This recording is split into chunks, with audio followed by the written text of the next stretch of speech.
কিছুদিন আগে দুবাইয়ে অনুষ্ঠিত হলো 24তম যৌন স্বাস্থ্য সম্পর্কিত যে ওষুধগুলো রয়েছে সেটার বিশ্ব সভা, এবং সেই সভাতে আমার সৌভাগ্য হয়েছিল অংশগ্রহণ করার।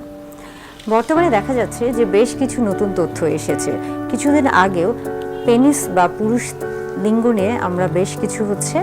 বার্তা দেওয়ার চেষ্টা করেছি। পুরুষদের পেনিস নিয়ে অনেকেরই অনেক রকমের প্রশ্ন থাকে, এবং বিশেষ করে আমরা যদি পুরুষ লিঙ্গের বিষয়ে আসি, সেই ক্ষেত্রে কিন্তু সবচেয়ে যে পরিচিত যে প্রশ্ন বা সবচেয়ে পরিচিত যে জিনিসটা সবাই জানতে চায় বা সবার মধ্যে একটা আগ্রহ কাজ করে, সেটা হচ্ছে যে পেনিসের সাইজ এবং পেনিসের শেপ। এটা নিয়ে কিন্তু অনেকের প্রশ্ন থাকে অনেকের, এবং অনেকেই কিন্তু দ্বিধাদ্বন্দ্বে ভুগে থাকেন, এবং এই প্রশ্নগুলোর উত্তর অনেকেই অনেকভাবে দেওয়ার চেষ্টা করেছেন, এবং এগুলো নিয়ে কিন্তু অনেক ধরনের গবেষণা হয়েছে, এবং এক একবার এক এক গবেষণায় কিন্তু এক এক রকম ফলাফল এসেছে। এবং সব ফলাফলগুলোকে মিলিয়ে আমরা শেষ যে ভিডিওটা বানিয়েছিলাম বা শেষ যে ভিডিওটা করেছিলাম, সেখানে বলেছিলাম যে আসলে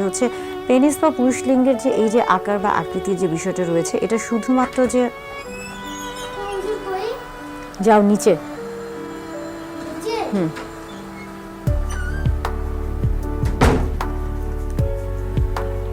আমরা বলে থাকি যে পুরুষ লিঙ্গ বা পেনিসের এই যে আকার বা আকৃতি নিয়ে এত প্রশ্ন বা এত দ্বিধাদ্বন্দ্ব বা এত সমালোচনা আলোচনা কেন, বা এটার আসলে প্রভাবটা কি, ভূমিকাটা কি একজন মানুষের জীবনে। দাম্পত্য জীবনে স্বামী স্ত্রী যখন মেলামেশা করছেন, সেটা যখন আমরা বলে থাকি যে শারীরিকভাবে মেলামেশা করছেন, তখন আসলে অনেকের ক্ষেত্রে এই পুরুষ লিঙ্গ বা পেনিসের সাইজ বা আকার আকৃতি এটা কিন্তু অনেক ক্ষেত্রে গুরুত্বপূর্ণ হয়ে থাকে, এবং অনেকের ক্ষেত্রে কিন্তু এটা গুরুত্বপূর্ণ নাও হতে পারে। তাই যেহেতু আমরা বলে থাকছি যে প্রত্যেক মানুষই কিন্তু এক ধরনের ইন্ডিভিজুয়াল, অর্থাৎ একক সত্তা, তাই একজনের সাথে আরেকজনের মতের মিল হতেও পারে, নাও হতে পারে। তবে নতুন একটি গবেষণা এসেছে, এবং এই গবেষণা দেখা গেছে, বলা হয়েছে যে প্রায় 60 জন স্ত্রী অর্থাৎ নারীদেরকে বেশ কিছু প্রশ্ন দেওয়া হয়েছিল, এবং তাদের মধ্য থেকে যে প্রশ্নগুলো করা হয়েছিল সেই প্রশ্নগুলো আপনাদের সাথে শেয়ার করছি। একটি প্রশ্ন ছিল যে আসলে তিনি কেমন পেনিস পছন্দ করেন, বড় নাকি ছোট। সেই ক্ষেত্রে দেখা গেছে যে বেশিরভাগ নারী উত্তর দিয়েছেন যে তিনি বড় পুরুষ লিঙ্গ পছন্দ করেন। এবং আরেকটা প্রশ্ন ছিল এরকম যে সেখানে কয়েক ধরনের পুরুষ লিঙ্গের একটা আকারের বর্ণনা দেওয়া ছিল বা দৈর্ঘ্য উল্লেখ করা ছিল। সেখানে দেখা গেছে যে বেশিরভাগ নারী বা স্ত্রীরা যেই পুরুষ লিঙ্গের যে দৈর্ঘ্যটা বেশি ছিল, তারা সেটাই পছন্দ করেছিল। অর্থাৎ সেই ক্ষেত্রে বলা যাচ্ছে যে নারী বা স্ত্রীরা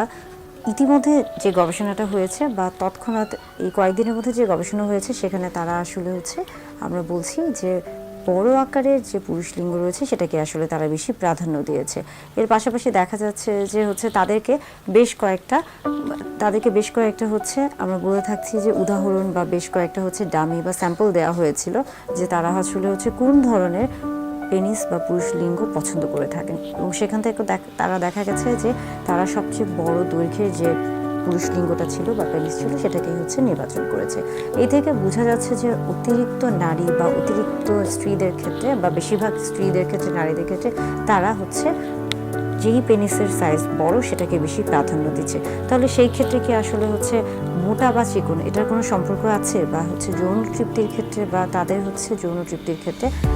এই যে মোটা বা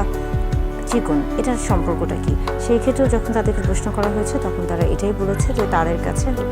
তুলনামূলকভাবে যেই পেনিস বা যেই পুরুষ লিঙ্গটা আসলে কিছুটা মোটা, সেটাকেই তারা বেশি প্রাধান্য দিয়েছে। অর্থাৎ এই যে এতক্ষণ ধরে আমরা যে গবেষণাগুলোর কথা বলছি, এটা খুবই কিছুদিন আগে এই গবেষণার ফলাফলটি এসেছে, এবং এটা নিয়ে এখনও বেশ কিছু গবেষণা চলছে। তবে আমার কাছে মনে হয়েছে যে আসলে পুরুষ লিঙ্গ বা আমরা বলছি যে পেনিসের যে সাইজ অ্যান্ড শেপের যে ব্যাপারটা, এটা আসলে একান্তই আপনার এবং আপনার সঙ্গী অর্থাৎ স্বামী স্ত্রী দুজনের মধ্যে সম্পর্ক। আপনাদের যদি পারস্পরিক সমঝোতা ভালো থাকে বা আপনাদের যদি আত্মিক সম্পর্কটা ভালো থাকে, সেই ক্ষেত্রে আসলে এই বিষয়গুলো খুব বেশি প্রভাব ফেলার কথা না। হ্যাঁ, অনেক সময় প্রভাব ফেলতে পারে যদি আপনাদের দেখা যাচ্ছে আপনাদের নিজেদের মধ্যে তেমন কোনো একটা খুব একটা ভালো দৃঢ় একটা বন্ধুত্বপূর্ণ সম্পর্ক নেই, সেই ক্ষেত্রে দেখা যাচ্ছে যে অনেক ধরনের সমস্যা হতে পারে। অনেকেই জানতে চান যে আসলে হচ্ছে তিনি পুরুষ লিঙ্গের পরিমাপটা কিভাবে বুঝতে পারবেন বা তার পুরুষ লিঙ্গ কতটুকু, এই দৈর্ঘ্য এবং প্রস্থটা তিনি কিভাবে বুঝতে পারবেন। সেই ক্ষেত্রে বলতে চাই যে এটা আসলে হচ্ছে পরিমাপটা তিনভাবে করা হয়ে থাকে বা তিনটা অবস্থায় আপনি এই পরিমাপটা নিতে পারেন। একটি হচ্ছে ফ্ল্যাসিড পেনিস, অর্থাৎ আমরা বলে থাকি যে স্বাভাবিক অবস্থায় যে পেনিসটি রয়েছে বা যেটি হচ্ছে আসলে স্বাভাবিক অবস্থায় থাকে বা নিচে ঝুলে থাকে সেটাকে আসলে ফ্ল্যাসিড পেনিস বলা হয়ে থাকে। এবং আরেকটা হচ্ছে যে ইরেক্ট পেনিস, অর্থাৎ এটাকে বলা হয়ে থাকছে যে যখন উত্থান হচ্ছে পেনিসের তখনই এটাকে ইরেক্ট পেনিস বলা হয়ে থাকছে এবং এই অবস্থায়ও কিন্তু পরিমাপ নেওয়া হয়ে থাকে। এবং আরেকটা হচ্ছে যে এসপিএল, এটাকে বলা হচ্ছে যে স্ট্রেচ পিনাইল লেন্থ, অর্থাৎ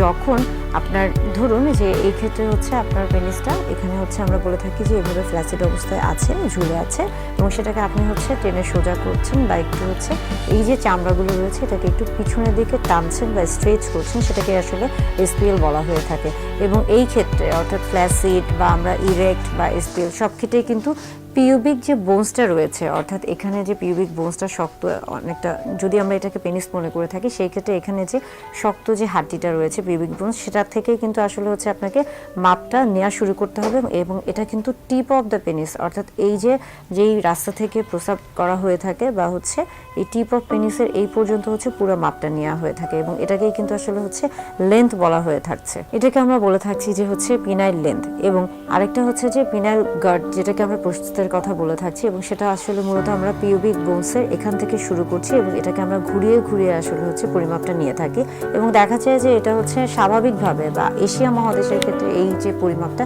এটা মূলত 3 থেকে 4 ইঞ্চি দৈর্ঘ্যটা হয়ে থাকে এবং হচ্ছে প্রস্থটা অনেকের ক্ষেত্রে 2 ইঞ্চির মতো হয়ে থাকে।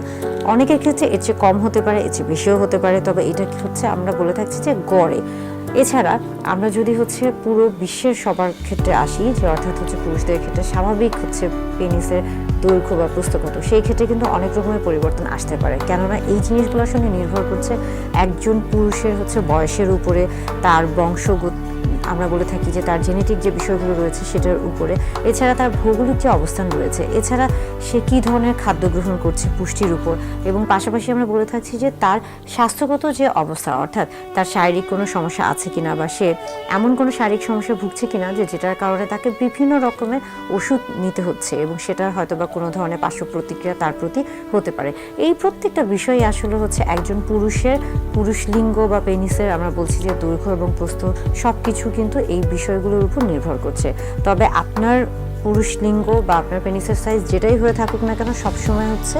আত্মবিশ্বাসটা রাখবেন, নিজেদের মধ্যে সবসময় হচ্ছে কনফিডেন্টটা বজায় রাখবেন, তাহলে আসলে খুব একটা সমস্যা হওয়ার কথা নয়। সেই ক্ষেত্রে আপনার যৌন জীবনও ভালো থাকবে এবং হচ্ছে আপনি এবং আপনার স্ত্রী, অর্থাৎ স্বামী স্ত্রী দুজনে একটা দাম্পত্য জীবন খুব ভালোভাবে কাটাতে পারবেন।